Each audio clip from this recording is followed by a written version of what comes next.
বেশি পিপাসা লাগিয়ে গেছে রে।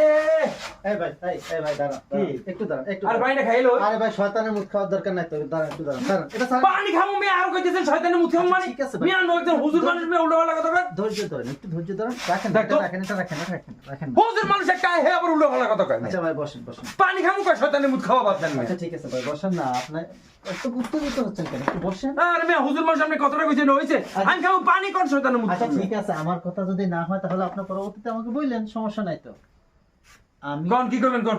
আপনি কি মুসলমান হ্যাঁ আমি মুসলমান।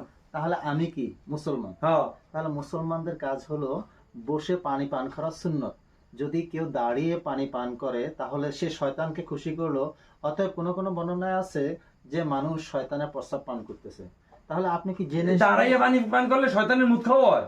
হ্যাঁ এটা কোনো কোনো বর্ণনায় আছে কিন্তু আপনি কি চান যে আপনার দ্বারা শয়তান খুশি হোক বা আপনি শয়তানের প্রস্রাব খাচ্ছেন না না এটা তো না জীবনও সম্ভব না। তাহলে এই জন্য আমাদের দরকার যে আমরা মুসলমান যেহেতু অবশ্যই আমাদের কি করা সুন্নত তরিকায় চলা এই জন্য আমরা খাওয়ার সময় পানিটা যখন খাবো একটু বসে 3 ঢোকে পানিটা খাওয়ার চেষ্টা করবো বিসমিল্লাহ সহকারে তাহলে দেখবেন যে আপনার পানিও খাওয়া হয়ে গেল ইবাদতটাও হয়ে গেল ও আসলে হুজুর মাফ করে দিন এটা তো আগে বুঝি নাই। হ্যাঁ এই জন্য আসলে আমরা না বোঝার কারণে কিন্তু অনেক সময় অনেক গুনাহ করে ফেলি ও এই তো- কথা না না হুজুর রাগ করেন না ভাই। রাখবেন না আমি রাখবেন না আপনার কত বড় কথা না না সমস্যা নেই না না আপনার কত বড় কথা। আসসালামু আলাইকুম। আপনি মাফ করে দিন হ্যাঁ হুজুর।